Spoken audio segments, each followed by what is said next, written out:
Bonjour à tous, aujourd'hui je vais vous présenter un cas clinique parlant de la luxation de l'extenseur ulnaire du carpe. Il s'agit d'une patiente de 42 ans, joueuse de tennis loisir, qui présente une douleur récurrente du poignet droit, initialement étiquetée tendinopathie. Elle a bénéficié pendant plusieurs mois d'un traitement à type d'étirement excentrique, d'onde de choc, dont je ne commenterai pas. Elle présente une douleur du bord ulnaire et lors des mouvements de flexion, elle ressent une sensation de craquement. Concernant l'extenseur ulnaire du carpe, il fait partie du sixième compartiment de la face dorsale des extenseurs du poignet. Il va s'insérer sur la base du cinquième métatarse. Il a des rapports avec l'extenseur propre du cinquième doigt et les extenseurs communs. Quand on pense à douleur du bord ulnaire et tennis, il faut automatiquement émettre comme hypothèse l'instabilité de l'extenseur ulnaire du carpe.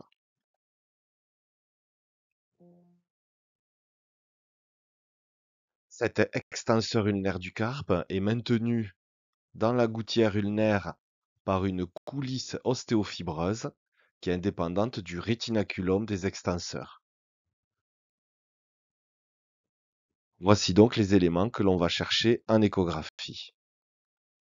Concernant le rétinaculum, en échographie, on retrouve une image fibrillaire qui entoure l'extenseur ulnaire du carpe et qui est en faveur d'une continuité du rétinaculum.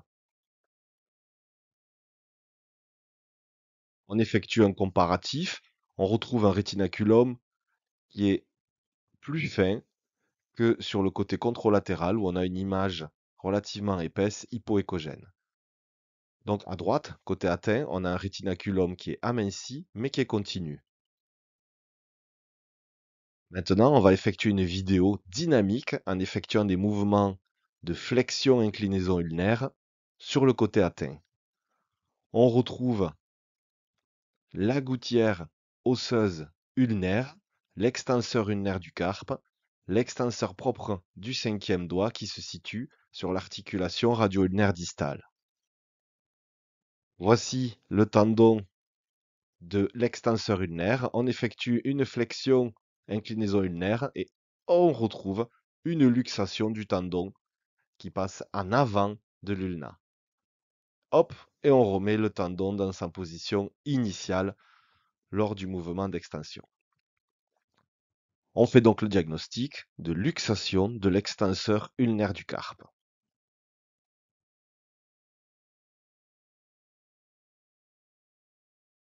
Nouvelle vidéo côté atteint.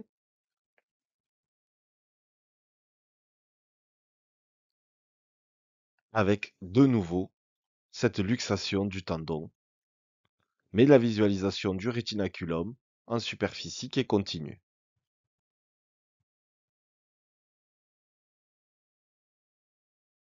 Côté sain, les mouvements de flexion ne retrouvent pas de luxation du tendon qui reste bien en dedans, dans la gouttière ulnaire. On a pu voir en échographie qu'il n'y avait pas de lésion du rétinaculum des extenseurs, il s'agit d'une atteinte de la coulisse ostéofibreuse. La classification des atteintes de cette instabilité de l'extenseur ulnaire du carpe par Inoue et Tamura retrouve plusieurs grades. Le grade A, le grade B avec des lésions du rétinaculum et des luxations du tendon. Et enfin le grade C qui correspond à une lésion du périoste, donc de la coulisse ostéofibreuse de cet extenseur ulnaire du carpe. Chez notre patient, on avait donc une instabilité de classe C. Voici la localisation de l'atteinte au niveau de l'insertion périostée de cette coulisse ostéofibreuse qui va provoquer un rétinaculum non fonctionnel, bien qu'anatomiquement continu. Au total, notre patiente présente une instabilité de l'extenseur ulnaire du carpe sur insuffisance de la coulisse ostéofibreuse. Un traitement chirurgical sera effectué prochainement et constituera un renforcement du rétinaculum. Merci à tous.